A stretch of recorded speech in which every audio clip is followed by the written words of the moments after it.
We got CJ over here. What's up? We on part 5 right now of this video.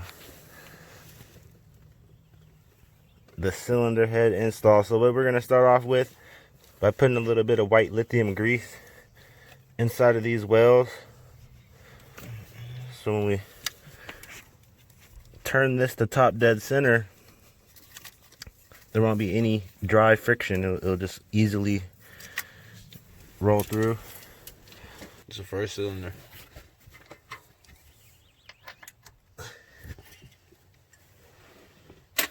All right. Shit, that went hella fast.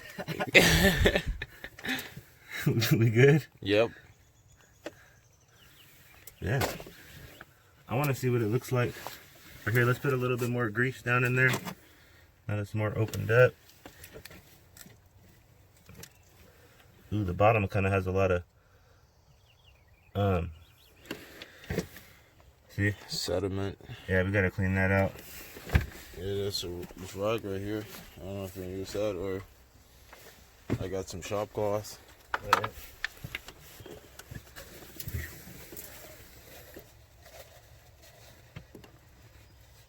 Yeah, this shit's caked.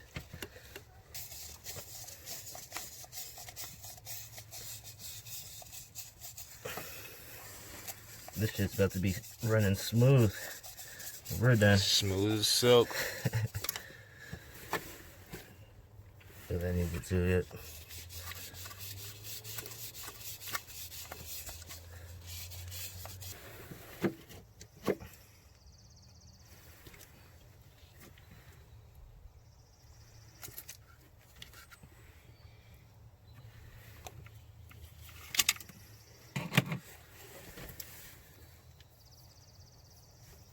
This is the same grease I used for the camshafts too.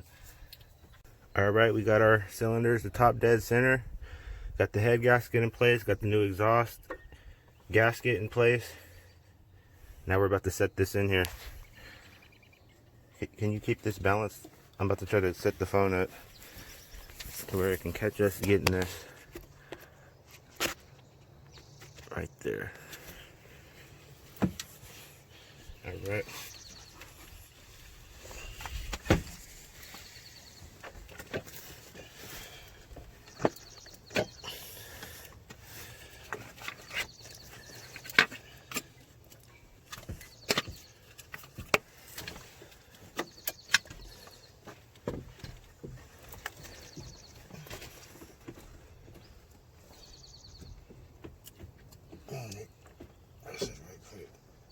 Huh?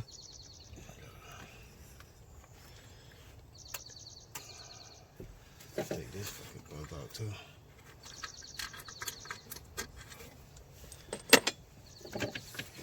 Now, be able to see.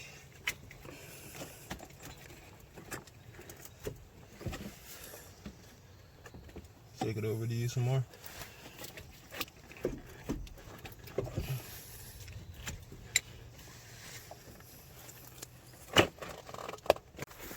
Okay, now once you get your cylinder head in place, you can test it by pushing towards the front of the engine. If it doesn't slide, that means you're locked into place with the 2 tabs down there.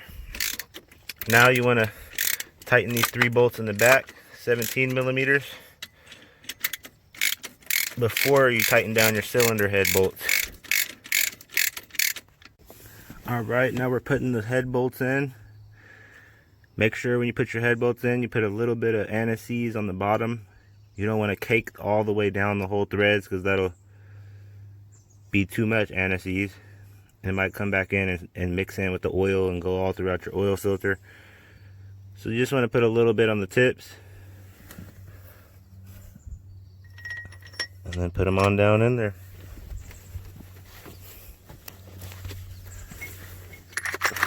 Tighten these things down hand tight. We're reusing our old head bolts because a mechanic I know told me we can reuse these as long as we torque them down 10 pounds over the torque specs. So I'm going to follow that advice and we should be good. All right, when you guys are tightening down your cylinder head bolts, you want to tighten them down from the middle out, starting with this one, 1, 2, and then instead of going up and down outwards, they want you to go crisscross. So 1, 2, 3, 4, 5, 6, 7, 8, 9, like that. And then you want to tighten them down to 30 foot-pounds on your first pass, and then 44 foot-pounds on your second pass with the extra quarter turn. So we're going to do 35 foot-pounds on our first pass, and then 49 on our second pass. We're going to give it an extra 5 pounds on each one, because we're doing this 10 pounds past the torque rating. All right, once you got your valve cover gasket, your valve cover installed, next is we got to retension the belt tensioner, which we're doing with the C clamp. Make sure you want to line that hole in there, right there, up with those little holes right there. Then you want to stick a pin in there. For us, we're going to put an Allen wrench in, the smallest one, but we still need to go a little bit further down before we can reach that hole. What's that? Okay, we got our air intake set into place.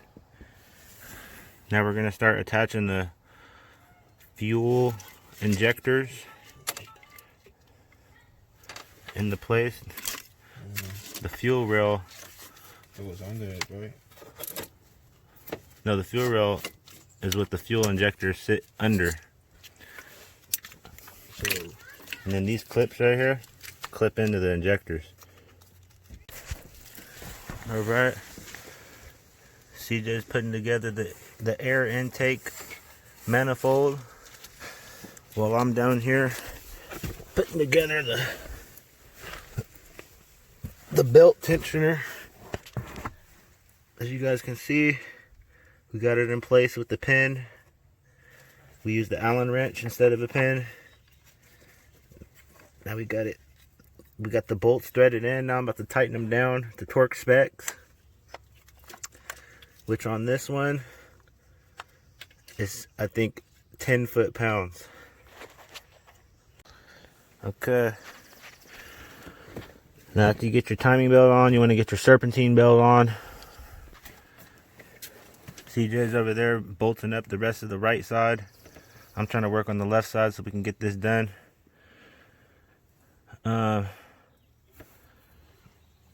What else needs to happen is you need to put your turbo line back inside the rubber tube,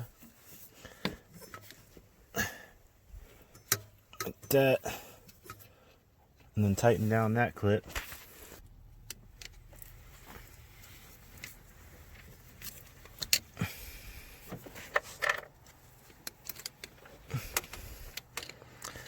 And then once you got that tightened,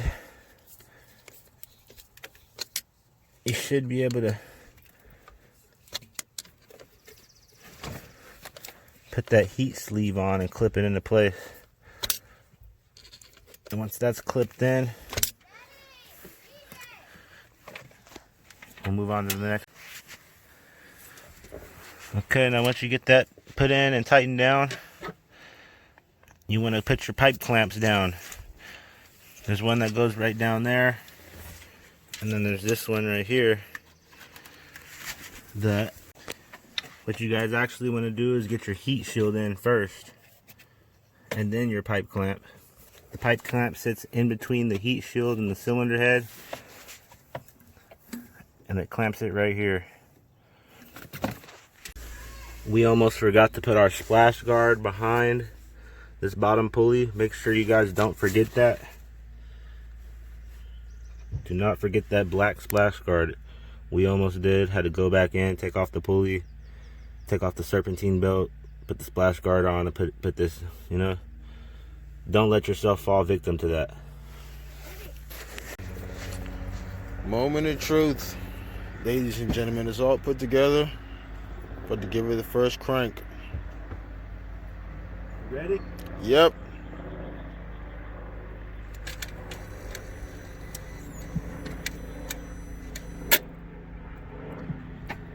Nothing. This terminal. That means the battery must be too dead. No, the terminal. One of these terminals. Yes, sir.